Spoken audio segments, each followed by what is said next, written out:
Hello, America and Poudre School District and Colorado and the FBI.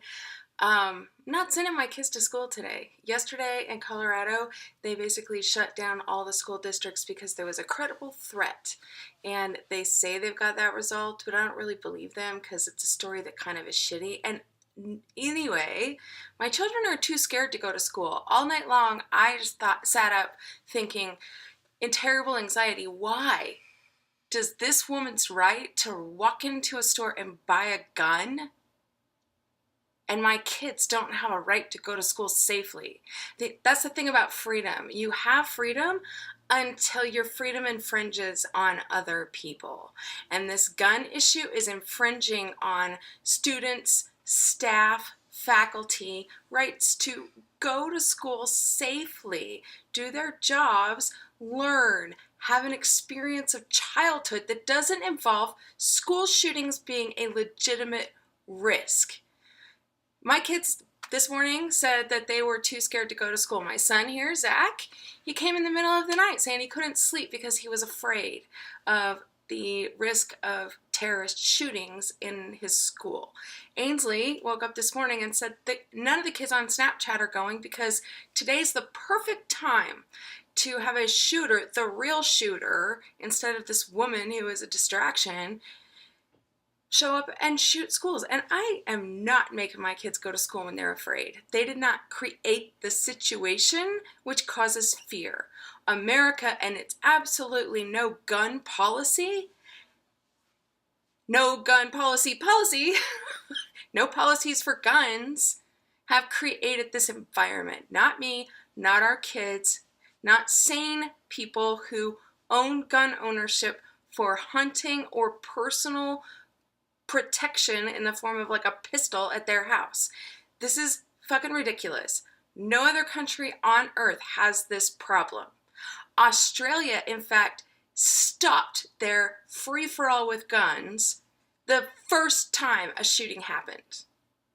The first time. They now have zero gun problem. This is an American problem because our interpretation of the Constitution as the right to bear arms is being interpreted by the NRA and extremists as a free-for-all to have military-grade weapons at your disposal, at your fingertips, any second of the day. That's wrong. That's wrong, and you know it's wrong. And if you're saying that it's not wrong, that's just belligerence, which is what I'm calling belligerent ignorance. Belligerent ignorance. Zach, you're not going to school today? No. Because? She wanted to try to recreate the Columbine. There's 2 people in that, so there's probably another person. So I don't want to go to school because I would like to live. Okay, so Zach's logic is there were 2 people involved in that. This was only one person. There's got to be another shooter. My theory is women don't tend to commit these kinds of crimes unless they are manipulated and motivated by their men. So where's the man? Ainsley? I'm not going because I'm scared. And this morning you said you're scared all the time. Yeah. I'm scared every day because the school shooting could happen any day. That infringes on the life, liberty, and happiness of our children and the staff and faculties at these schools. The burden of protecting ourselves should not be on innocent children or school districts. We need to stop this insanity with our obsession with violence and our obsession with guns. And for today, my kids are staying home because there's no way I trust the victims in this situation to be the responsible ones. And I definitely don't trust who's ever behind this insanity and this gun crazy to handle it or to self-manage.